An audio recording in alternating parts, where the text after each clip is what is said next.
नमस्कार, आप देख रहे हैं श्रेष्ठ भारत। आपके साथ मैं हूं कनिका। हमारा शरीर पंच तत्वों से मिलकर बना है, जिसमें पृथ्वी, जल, वायु, अग्नि और आकाश शामिल है। स्वस्थ रहना है तो जीवन में सबसे जरूरी है कि आप इन पंच तत्वों को समझें। प्राचीन काल में वेदों से लेकर विद्वानों तक सभी ने इस बात को स्वीकार किया है कि ये पांच तत्व हमारे तन और मन को खुश रखने और स्वस्थ बनाने में मददगार साबित होते हैं। प्रकृति के ये पांच तत्व गड़बड़ होने पर आपके स्वास्थ्य पर असर पड़ता है। इसलिए कहा जाता है कि किसी न किसी तरह इन पांच तत्वों को आप समझने की कोशिश करें। लेकिन आप इन पांच तत्वों में सही संतुलन कैसे बना सकते हैं, इस सब पर बातचीत के लिए हमारे साथ मौजूद हैं डॉक्टर प्रतिष्ठा मित्तल, जो अल्टरनेट मेडिसिन थेरेपिस्ट हैं और साथ ही स्वर योगी भी हैं। डॉक्टर प्रतिष्ठा, बहुत बहुत स्वागत है आपका श्रेष्ठ भारत के स्टूडियो में। नमस्कार कनिका। सबसे पहले प्रतिष्ठा जी, मैं आपसे यही जानना चाहूंगी कि जो पंच तत्व है वो हमारे शरीर के किस भाग से कैसे जुड़े हुए हैं? पंच तत्व कनिका, वैसे तो पूरा शरीर ही हमारा पंच तत्व का है, लेकिन जब हम एक्यूपंक्चर में आ जाते हैं, ऑल्टरनेट थेरेपी में आ जाते हैं, तो पंच तत्व जो है इसका अलग अलग जो तत्व हैं ये हमारे बॉडी पार्ट से जुड़ जाते हैं। जैसे कि पहला तत्व अगर हम एक्यूपंक्चर में लेते हैं तो वो हमारा एयर आ जाता है, जिसको हम वुड से डिनोट करते हैं एक्यूपंक्चर में। और वो यहाँ से मान के चलिए कि हम जैसे बच्चे की ग्रोथ दे रहे हैं, ये हमारा पहला हो गया। ग्रोथ हमारी 0 से 12 साल तक की होती है। फिर बच्चा हमारा दूसरा पड़ाव पे आता है, जहाँ वो आ जाए फायर आ जाता है। फायर में अब 12 साल का अगर हम डिफरेंस लेके चलेंगे तो उस 12 साल में उस बच्चे की पूरी ही शिक्षा प्राप्त हो जाती है।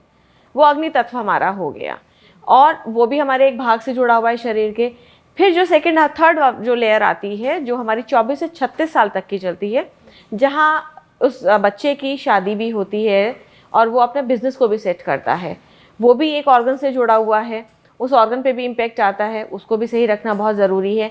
फिर फोर्थ हमारी लेयर आती है, और वहाँ पे हमारा तत्व आता है मेटल, जिसको हम आकाश भी कह सकते हैं, लेकिन हम एक्यूपंक्चर में उसको मेटल कह देते हैं। वहाँ हमारी स्टेबिलिटी आ जाती है। वो हमारा जो साल होता है वो 36 से लेके 48 तक होता है, और उसके बाद जब हम रेस्ट पीरियड आता है हमारा 48 से 60 तक, वो हमारा लास्ट होता है। और वहाँ हमारी रेस्टिंग पीरियड शुरू होने लगती है, कि जहाँ हम कहते हैं कि भी अब रिटायरमेंट आ गया।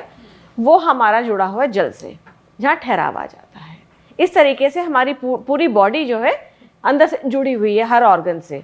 ये पंचतत्व का जो खेल है कनिका, आप मान के चलें कि इतना अलौकिक है कि यदि इसमें कोई भी डिसबैलेंस होता है तो शरीर में विकार शुरू हो जाते हैं। तो क्या क्या गड़बड़ियां हो जाती हैं शरीर में अगर ये डिसबैलेंस हो जाते हैं? तो कनिका, इसमें ये आता है कि अगर वुड, जिसको हमने एयर बोला पंचतत्व में, इसमें हमारे एक्यूपंक्चर में यहाँ हमारा लिवर जुड़ा हुआ है।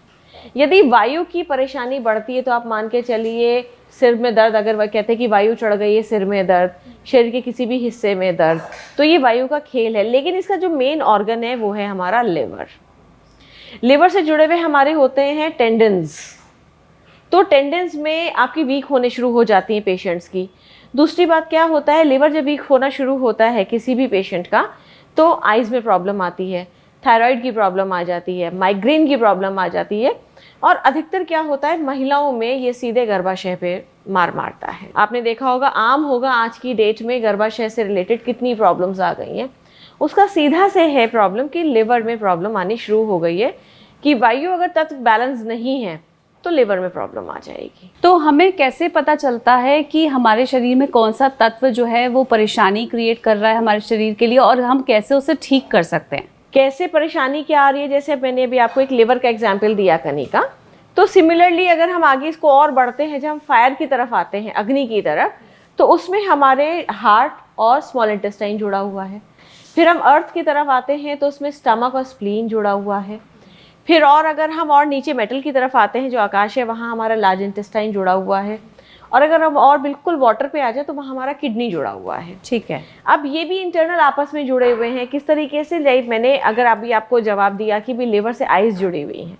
आइज़ में अगर विजन की प्रॉब्लम्स है, ग्लाइकोमा की प्रॉब्लम्स है, फ्लोटर्स की प्रॉब्लम्स है, विजन में प्रॉब्लम है, तो मान के चलिए लिवर में प्रॉब्लम आ रही है। हार्ट की प्रॉब्लम है। अब हार्ट में हमारा जो सेंस ऑर्गन जुड़ जाता है, दैट इज टंग। किसी को स्पीच की प्रॉब्लम है, कोई बहुत ज़्यादा बोल रहा है या बहुत कम बोल रहा है, तो वो हम फायर में ले लेंगे, फायर डिसबैलेंस हो गई। जी। सिमिलरली अगर पेट की प्रॉब्लम है तो अर्थ की प्रॉब्लम आ गई, तो इसी तरीके से वो डिवाइडेड हो जाता है। ठीक है। और ये जो तत्व है क्या वो इमोशन से भी जुड़े हुए हैं? बिल्कुल कनिका, बहुत अच्छा सवाल किया है, और शायद जो हमारे दर्शक हमें देख रहे होंगे वो इस चीज़ को अपने से कोरिलेट कर पाएंगे। आप ये मान के चलें कि जो लोग अपना क्रोध दबा के रखते हैं, नहीं एक्सप्रेस कर पाते, या जिनमें एग्रेशन बहुत ज़्यादा है, निश्चित मानिए लिवर की प्रॉब्लम आनी ही आनी है। मान के चलिए कि उनको थायराइड प्रॉब्लम हो जाए, माइग्रेन हो जाए, विजन तो कम होना ही होना है, कम ज़्यादा गड़बड़ी होनी ही होनी है। यहाँ पे हमारा इमोशन क्या आया? एंगर। एंगर, ठीक हाँ, है। तो इसी तरीके से और भी बहुत सारे इमोशंस हैं, चाहे जॉय है, डिप्रेशन है, एंग्जाइटी है, फियर है, इनसिक्योरिटी है। ये हर ऑर्गन से जुड़ा हुआ है। ये कोई भी कम ज़्यादा हो जाता है, और उसके कम ज़्यादा होने से हमारे ऑर्गन्स पे इम्पेक्ट आना शुरू हो जाता है। तो ये किस ऑर्गन से कौन सा इमोशन जुड़ा है, ये आप हमें समझाएं। अभी हमने बात करी लिवर की, लिवर से जुड़ा हुआ हमारा है एंगर। अब हम बात करते हैं जॉय की। जॉय से जुड़ा हुआ है हमारा हार्ट। तो मान के चलिए जो लोग बहुत ज़ोर से हंसते हैं, आपने सुना होगा ठहाके लगा के दिल से हंसते हैं, बिल्कुल, वो जॉय से जुड़े हुए हैं। ये जॉय एक इमोशन है हमारा। वो लोग जब हंसेंगे, बात करेंगे, तो उनकी आवाज़ में करारपन होगा, वो जॉयफुल होंगे, और उनका एलिमेंट भी फायर होगा, हमेशा एकदम भड़कते हुए। ठीक है, वो पर्सनालिटी अलग दिखाई दे जाती है जी। उसके बाद थर्ड इमोशन हमारा आता है, दैट इज वरी, एंग्जाइटी, जिससे आज लोग काफ़ी परेशान है। Over thinking. बिल्कुल। आपने कभी नोटिस किया है कनिका कि जब ओवर थिंकिंग होती है, अचानक से कोई बात परेशान, हमारा पेट बहुत जल्दी इम्पेक्ट आता है। बिल्कुल, राइट। तो सबसे इंपॉर्टेंट पार्ट क्या है कि हम ओवर थिंकिंग जब कर रहे होते हैं तो सबसे पहले इम्पेक्ट पेट पे आता है। तो वरी ये एक इमोशन है, एंग्जाइटी ये एक इमोशन है। इनके हावी होने से हमारा पेट गड़बड़ होना स्वाभाविक है, डिसबैलेंस हो जाता है पेट में। ठीक तो है। ये हमें बहुत ज़्यादा सोचना है, क्योंकि हमारे हाथ में कुछ भी नहीं है। तो ज़्यादा सोचने से हम अपना शरीर, जो इम्पॉर्टेंट भाग है शरीर का, वो हम खराब कर रहे हैं। फोर्थ हमारा आता है डिप्रेशन। अब अगर एंग्जाइटी का लेवल बढ़ गया तो वो धीरे धीरे कन्वर्ट हो जाता है डिप्रेशन में। बिल्कुल। ठीक है। अब डिप्रेशन, और इसमें क्या होता है कि अगर डिप्रेशन आ रहा है तो मान के चलिए वो लंग्स को वीक करना शुरू कर रहा है। अच्छा। तो उसके लिए प्राणायाम यदि कोई कर रहा है तो लंग्स कभी भी वीक नहीं हो सकते, और डिप्रेशन कभी आ ही नहीं सकता। तो ये भी एक इमोशन हो गया जी। कि डिप्रेशन एक इमोशन में आ गया। फिफ्थ जो आता है that is fear and insecurity. किसी भी रूप में किसी भी इंसान को हो सकती है। बच्चे को फियर है कि हम आगे नहीं बढ़ पा रहे हैं, सोसाइटी में पेरेंट्स कैसे हमें मुंह दिखाएंगे, कभी भी नहीं करना चाहिए। यदि एक बार किसी भी बच्चे का फियर, ये इमोशन अगर घर कर गया, तो मान के चलिए एड्रेनल ग्लैंड उसका डीएक्टिवेटेड होना शुरू हो जाएगा, और वो शुरू होते ही इनसिक्योरिटी आई तो सुसाइडल टेंडेंसी शुरू हो जाएंगी। ये कनेक्शन है आपस में। तो यहाँ किडनी यहाँ इन्वॉल्व है। किडनी के ऊपर जो कैप होती है एड्रेनल ग्लैंड, वो वीक होना शुरू हो जाती है। तो फियर को भी कंट्रोल में रख के काम करना चाहिए। तो ऐसे में एक मेरा सवाल ये है, जैसे आपने बताया कि अगर कोई बच्चा ऐसा है जिसमें अगर एंग्जाइटी बढ़ रही है, कहीं ना कहीं डिप्रेशन आ रहा है या फियर बढ़ रहा है, तो ऐसे में जैसे अगर हम बहुत छोटे बच्चों की बात करें तो कभी कभी उनको अंधेरे से भी डर लगता है, तो वहाँ पे भी कई बार डर धीरे धीरे बैठने लगता है, तो उसके लिए भी क्या यही जिम्मेदार है? ये जिम्मेदार 100%। एडीआर जो हमारा हार्मोन एक सिक्रीट कर रहा है एड्रेनल ग्लैंड, वो कहीं ना कहीं कम है। उसको सक्रिय करने से ये चीज़ दूर हो सकती है। ओके, तो इसमें कैसे आप बैलेंस कर सकते हैं? एडीआर को अगर हमें स्टिमुलेट करना है तो 2 पॉइंट है। एक तो हमारा बैक में है, सेंटर में, उसको हम हथेली से यहाँ से करके हम एडीआर देते हैं। दूसरा पॉइंट यहाँ पर है, अगर हम इसको स्टिमुलेट करते हैं तो यहाँ पर भी हमारा एड्रेनल ग्लैंड है। हम इसको अगर धीरे धीरे स्टिमुलेट करते हैं तो एड्रेनल ग्लैंड हमारा सक्रिय होना शुरू हो जाता है, स्टिमुलेट हो जाता है। तो प्रतिष्ठा जी, आपसे हम ये जानना चाहेंगे कि अगर हम बात करें अर्थ की, तो स्प्लीन इससे कैसे जुड़ा हुआ है और इसमें क्या प्रॉब्लम आती है? कनिका, इसमें क्या है कि अर्थ में 2 ऑर्गन्स जुड़े हुए हैं, हालांकि सभी एलिमेंट्स में 2-2 ऑर्गन्स जुड़े हुए हैं। अर्थ में हमारा स्टमक और स्प्लीन है, ये आपस में हस्बैंड वाइफ है। वाइफ जो होती है वो एक ठोस आकार में होती है, और जो हस्बैंड होता है वो नली के रूप में। तो स्प्लीन जो है यहाँ वाइफ है जो ठहर के काम करती है, और स्टमक जो है अपना आना जाना, जो भी उनको लाना ले जाना करना, ये होता है। अब यदि आप मान के चलिए कि आपने देखा होगा विमेन्स में अधिकतर स्किन सैगिंग हो गई है, रिंकल्स हो गए हैं जी, ईयर हैंगिंग हो गया है, सबसे इंपॉर्टेंट पार्ट जो आता है दैट इज, जिसको आपने सुना होगा, हर्निया। बिल्कुल। शायद बहुत लोग नहीं जानते हर्निया क्या होता है। Hernia is dislocation of the organ from its own place. चाहे वो इंटेस्टाइन हो, फिर चाहे वो आपका स्टमक हो, किसी का भी हो सकता है। अगर वो अपनी जगह छोड़ देता है तो दैट इज हर्निया। और वो कब होता है? वो तब होता है जब स्प्लीन वीक हो जाती है।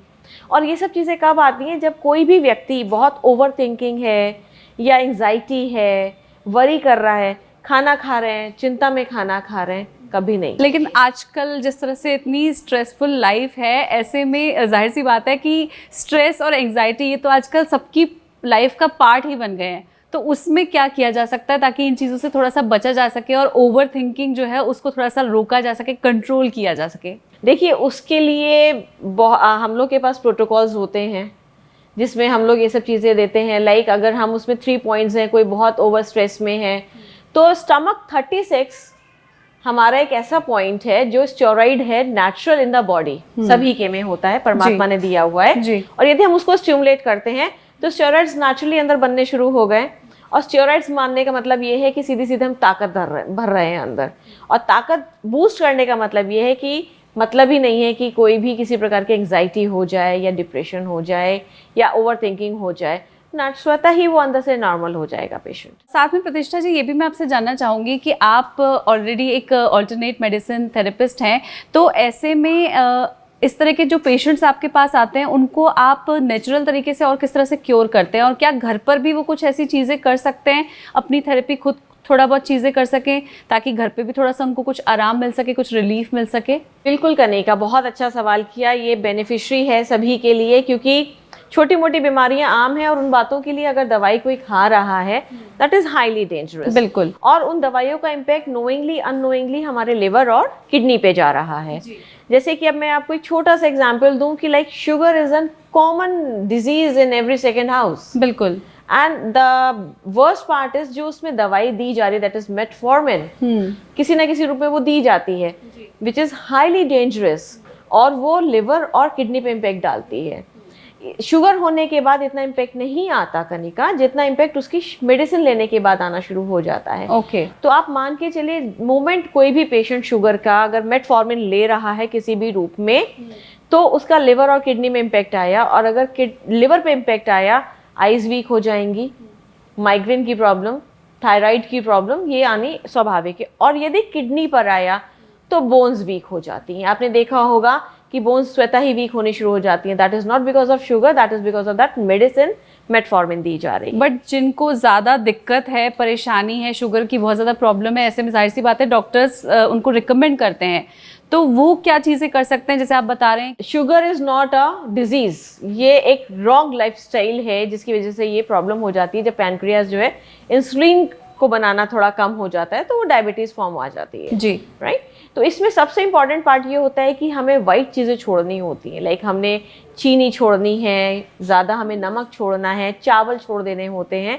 और वीट भी अगर छोड़ दे कोई पेशेंट तो बहुत ही अच्छा होता है। I have seen personally the very good results. कोई अगर आप इसमें हम खिचड़ी खाएं, दूसरा अनाज खाएं, हम जौ खा सकते हैं, जौ की रोटी खा सकते हैं, या मिलेट्स आते हैं, 5 मिलेट्स जो होते हैं जिसे हम पंचधान्य बोलते हैं, उसको सेवन करने से सारी चीज़ें स्वतः ही ठीक हो जाती हैं। बिल्कुल। और साथ ही बता रहे थे कि हम घर में क्या चीज़ें कर सकते हैं उपाय, जिससे कि ये जो तत्वों में अगर कुछ डिसबैलेंस हो रहा है तो उसको हम थोड़ा सा ठीक कर सके, उसे नॉर्मल पिच पे लेके आ सकें। सबसे पहले तो इमोशंस ही कंट्रोल करेंगे, क्योंकि हर बीमारी की जड़ जो है वो हमारी इमोशन ही है। गुस्सा ज़्यादा किया, लिवर गया, आंखें गई। जड़ तो हमारा सारा इमोशन ही है। यहीं से जो नॉर्मली शायद आज की जनता नहीं जानती कि इमोशन से ही शुरुआत होती है सारी चीज़ों की। जी। तो सबसे पहले घरों में तो यही शिक्षा हमें देनी है कि हमें स्वस्थ रहने के लिए खुश रहना बहुत ज़रूरी है। हमें लेट गो का जो फॉर्मूला है वो लेना बहुत ज़रूरी है। This is the base core कि let go the things, don't take it to the heart. तो और आज की डेट जब आप कोई भी चीज़ को अगर हार्ट से जोड़ देते हैं और सोचने लगते हैं, तब आपका ओवर थिंकिंग ऑटोमेटिकली शुरू हो जाता है। और ओवर थिंकिंग शुरू होते ही पेट गड़बड़ शुरू हो गया। पेट इधर आपका गड़बड़ शुरू हुआ, आपने ओवर थिंकिंग करी, एंग्जाइटी हुई, वो डिप्रेशन का कारण हो जाती है। और डिप्रेशन के साथ साथ कब वो इंसान सुसाइड या फियर की तरफ पहुंच के अपनी किडनी खराब कर बैठता है, तो कहीं ना कहीं अगर हम देखें तो ये सारी चीज़ें जो हैं वो इंटरकनेक्टेड ही हैं। तो अगर आपने सबसे जो बेसिक जैसा बता रहे हैं डॉक्टर प्रतिष्ठा कि आपने अगर अपने एंगर को कंट्रोल कर लिया तो ऑटोमेटिकली बहुत सारी चीज़ें कंट्रोल हो जाएंगी। तो उसके लिए सबसे ज़्यादा लोगों को काम करना पड़ेगा कि अपने एंगर को कंट्रोल करना पड़ेगा। कनिका, मैं यहाँ पर आपको 2 लाइन कहूँगी कि जो लोग बहुत गुस्सा कर देते हैं या गुस्से में कोई बात अपना करवाते हैं, शॉर्ट टेम्पर्ड होते हैं, हाँ, अग्रेसिव होते हैं, कि क्या तेरी शान घटती या औधा कम होता, क्या तेरी शान घटती या औधा कम होता, जो गुस्से से कहा तूने वही हंस के कहा हो। वाह, क्या बात है, बहुत खूब आपने बोला। सही बात है, जो बात आप आसानी से प्यार से किसी को समझा सकते हैं उसके लिए गुस्सा करने की ज़रूरत नहीं है। और मुझे लगता है जो बात प्यार से समझ में आती है वो गुस्से से कई बार समझ में भी नहीं आती। तो गुस्सा करने से आप सिर्फ अपने शरीर का नुकसान कर रहे हैं। और जैसा डॉक्टर प्रतिष्ठा ने बताया कि ये सब चीज़ें जो हैं इंटरकनेक्टेड हैं और हमारे जो इमोशंस हैं इन्हीं से ये पंच तत्व जो हैं वो जुड़े हुए हैं। डॉक्टर प्रतिष्ठा, आप हमारे स्टूडियो में आए, आपने श्रेष्ठ भारत के साथ जुड़ के इतनी सारी जानकारी लोगों के साथ शेयर की, यहाँ आने के लिए बहुत बहुत शुक्रिया। Thank you Kanika. तो आपने ये तो आज जान लिया कि अपने इमोशंस को कैसे कंट्रोल में करके आप पंच तत्व को बैलेंस कर सकते हैं, इनमें संतुलन बनाकर रख सकते हैं। और जब आप इनमें संतुलन बना लेंगे तो आपकी सेहत जो है वो भी अच्छी रहेगी। हमारे आज के इस खास कार्यक्रम में बस इतना ही। ये कार्यक्रम आपको पसंद आया है तो इसे लाइक कीजिए, सबके साथ शेयर कीजिए और हमारे चैनल को सब्सक्राइब कीजिए, बेल आइकन को हिट कर दीजिए ताकि लेटेस्ट अपडेट्स आपको मिलती रहें। अभी के लिए फिलहाल बस इतना ही। नमस्कार। श्रेष्ठ भारत पर खबरों से जुड़े रहने के लिए चैनल को सब्सक्राइब करें, बेल आइकन दबाएं और देखते रहें श्रेष्ठ भारत।